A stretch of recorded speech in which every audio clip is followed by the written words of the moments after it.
Joining us now for more on the continuing violence in the Middle East, Mark Regev, senior advisor to Israeli Prime Minister Netanyahu. Mark, Ambassador Regev, since we've last spoken, I think, thank you very much for coming on today. Let's talk about what has become an issue in American politics. You know this so well from having been posted here and from having been such a close advisor to Prime Minister Netanyahu for so long. There is a growing feeling in Europe, in other countries, and certainly in the United States, that it's disproportionate, that the suffering, the civilian casualties are so extreme in Gaza because of the precision of Israeli weapons, as well as the close quarters and the conditions and the lack of adequate shelters. Why not have a ceasefire right now and take the pause and see what happens from Gaza? Why not go first? Because that, unfortunately, Andrea, could well play into Hamas's plans. Hamas attacked us. They fired, I think, over the past 8 days, some 3,500 rockets. Millions of Israelis have had to run to bomb shelters, families in the middle of the night running for safety, sirens going off in cities across our country. They're shooting these rockets to kill us. They want to murder our people, and we're acting to defend our people.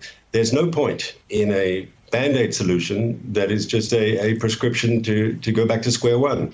In other words, if we do a premature cessation of violence, that just plays into Hamas's hands. That works for them. They can have a timeout to regroup, recharge their batteries, and we'll have missiles on Tel Aviv again next week. That's not a solution. We have to come out of this with a sustained period of peace and quiet.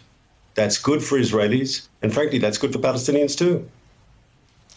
They've already shot more than 3,000 rockets, as you point out, 3,300, I think, as of last night, more today. When do you think you will have diminished their stockpile of weapons? So every day we are acting against their military machine. We are disrupting their command and control. We've taken out their very dangerous subterranean tunnel network of installations. We've hit their armories. We've hit their missiles. We've hit their ability to hurt us. But the military says there are still a lot of good targets there. And it's important that Hamas comes out of this with their military machine, their stockpiles depleted, and understanding that shooting rockets at Israel hurts them more than it hurts us. And let's be clear here. A victory for Israel in this struggle against Hamas is not just a victory for Israel. It's a victory that can help empower Palestinian moderates, and it can eventually help us get peace back on track. Because as long as Hamas is powerful, they will have a veto on moving forward in the peace process here in the Middle East, because Hamas is ideologically opposed to any peace and reconciliation in this region. They say any Arab leader, any Palestinian leader who makes peace with Israel is a traitor to Islam, is a traitor to their radical jihadist ideology. So a defeat for Hamas is a victory for people who want to see peace and stability in the Middle East. There's no question that Hamas is considered a terrorist organization. But to go back to the beginning of this, I know it's difficult to sort out who started it. They started the rocket firing, certainly.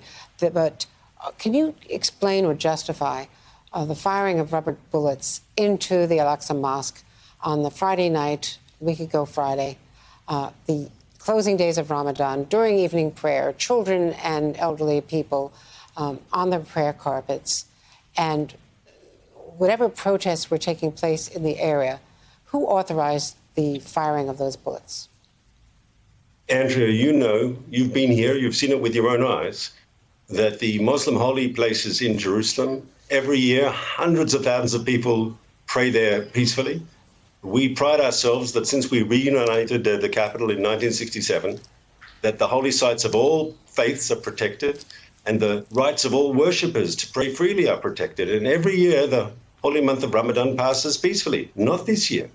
Because this year, Hamas, after the cancellation of the Palestinian elections, Hamas took a decision to escalate. And instead of but what about the evictions, though, Mark? What about the evictions? That played a big part in it. That is such a resonant impetus for anyone in East Jerusalem and, in fact, for the Arab world, the whole issue of the return.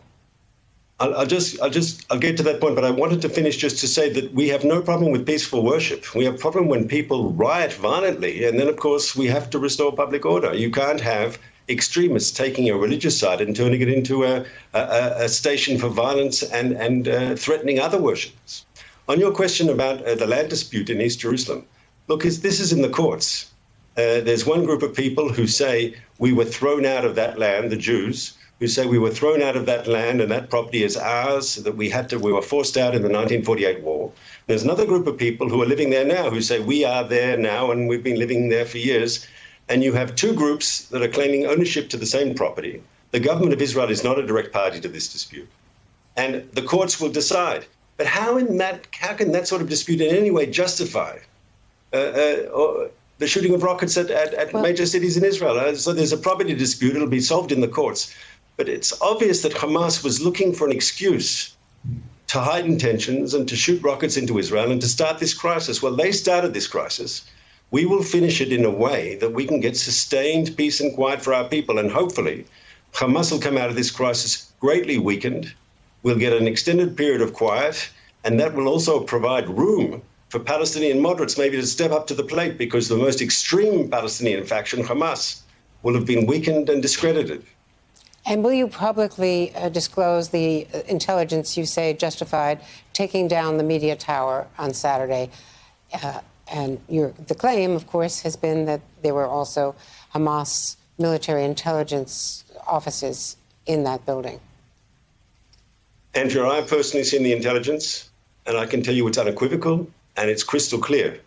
And I know for a fact the intelligence has been shared with the US government through intelligence channels, and I understand from my colleagues in the Israeli intelligence community that the Americans have confirmed receipt of this intelligence. It's clear that Hamas had turned a building in Gaza into an important structure in their war machine, that they were using this building to develop technologies that could really endanger Israel and Palestinians. They were trying to interfere with electric guidance systems on missiles and so forth. It could have affected our air defenses. It could have affected our ability to strike surgically at military targets alone. It was very dangerous what they were doing. We acted against that. And in fact, in many ways, the operation was a huge success because we didn't have any innocent people killed. Not any of the journalists were killed because we gave them warning. They could leave the structure.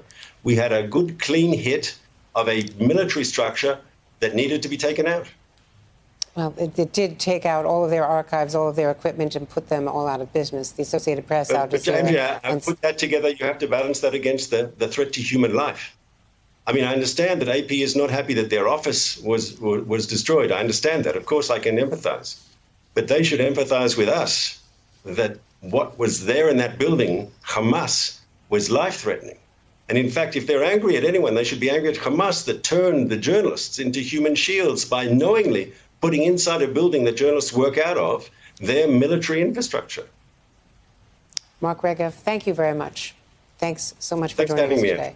It was very important to us.